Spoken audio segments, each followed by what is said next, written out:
Updates at pinakahuling mga usapin sa mundo ng palakasan. Atin ang pakinggan dito sa Ang Pilipinas Ngayon. Napanatili ng San Miguel Beermen ang kanilang malinis na kartada pagkatapos talunin ang Phoenix Fuel Masters 116-102 sa pagpapatuloy ng PBA 48th Season Philippine Cup na ginanap sa Smart Araneta Coliseum.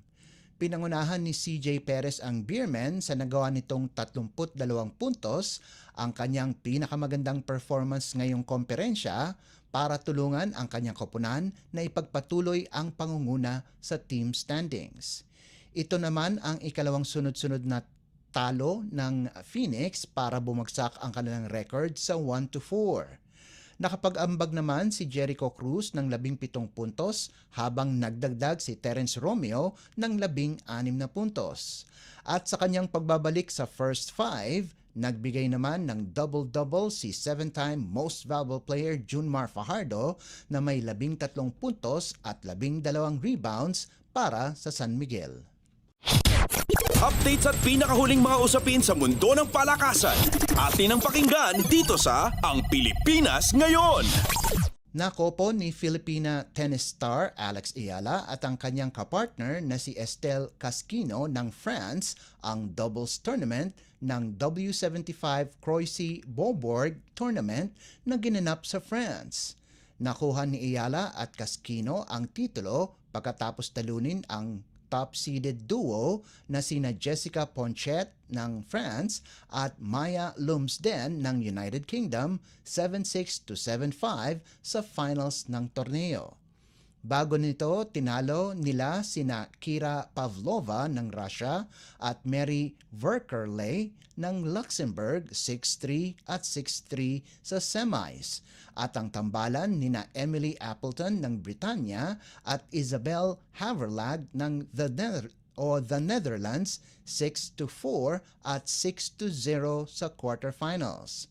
Sa unang round, nalusutan ni Ayala at Casquino sina Celine Naif ng Switzerland at Prarthana Thombare ng India 5-7, 6-2 at 10-6. Samantala, maagang napatasik sa torneo si Ayala sa singles tournament kung saan natalo siya ni Mona Barthel ng Germany 4-6, 6-4 at 6-1 sa second round ng main draw. Ito ang ikalawang titulo ni Ayala sa doubles ngayong taon kung saan una niyang napalanunan ang titulo sa W50 tournament sa India. Updates at pinakahuling mga usapin sa mundo ng palakasan. Atin ang pakinggan dito sa Ang Pilipinas Ngayon.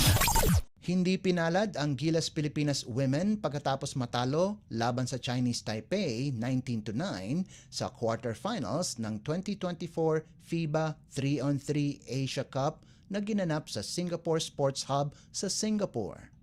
Formal lang natapos ang kampanya ng Pilipinas sa torneo habang makakatapat naman ng Chinese Taipei ang New Zealand sa semifinals.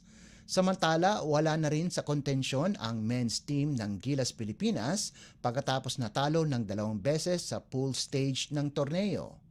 Natalo ang koponan laban sa Australia 21-13 bago matalo sa Japan 22-12 sa laro sa Pool C. Binubuo ang koponan nina Yutien Andrada, Ping Eximiniano, Chester Saldua at Joseph Sedurifa. Updates at pinakahuling mga usapin sa mundo ng palakasan. Atin ang pakinggan dito sa Ang Pilipinas Ngayon. At yan ang pinakahuling balita sa larangan ng palakasan. Para sa Radyo Pilipinas World Service, ito po si Leo Magpayo. Magandang araw. Updates at pinakahuling mga usapin sa mundo ng palakasan. Atin ang pakinggan dito sa Ang Pilipinas Ngayon.